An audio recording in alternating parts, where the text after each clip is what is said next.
اور تندرستی کا راز کیا ہے، اس کے بارے میں آپ نے بہت کچھ سن رکھا ہوگا، یوٹیوب پر، فیس بک پر آپ کو بہت سارے نسخے لوگوں نے بتلائے ہوں گے، لیکن میں آپ کے سامنے ایک ایسا نسخہ نبوی عرض کرنے لگا ہوں کہ جو صحت اور تندرستی کا ایک ایسا راز ہے کہ جو کہ مجرب بھی ہے اور جو کہ مؤثر بھی ہے۔ وہ ایک عرب کا ایک بادشاہ جو کہ بعد میں عجم میں چلا گیا، عجمی علاقے میں چلا گیا، تو اسے نبی کریم صلی اللہ علیہ وسلم سے بڑی عقیدت اور محبت تھی، تو اس نے عجم سے ایک حکیم، ایک طبیب، ایک ڈاکٹر نبی کریم صلی اللہ علیہ وسلم کی خدمت میں بھیج دیا۔ اور یہ واقعہ شیخ سعدی رحمۃ اللہ علیہ نے اپنی کتاب گلستان سعدی کے اندر لکھا ہے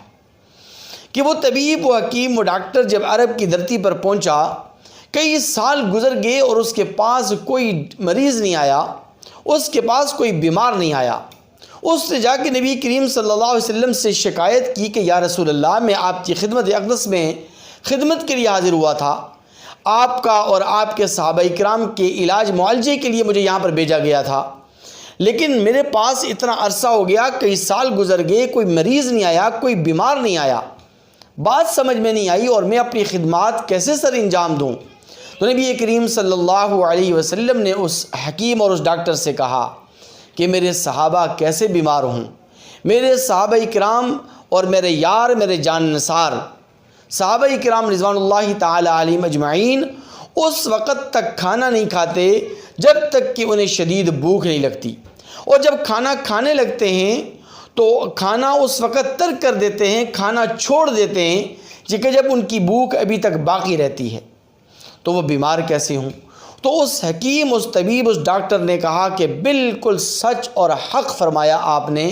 کہ یہی وہ راز ہے کہ جس کی وجہ سے آپ کے صحابہ کرام اور آپ کے لوگ بیمار نہیں ہوتے۔ اس لیے اگر آپ بیماریوں سے اپنے آپ کو بچانا چاہتے ہیں تو کھانا اس وقت کھائیں کہ جب آپ کو شدید بھوک لگے، اور جب کھانا کھانے لگیں تو پیٹ بھر کر کھانا کھانے کے بجائے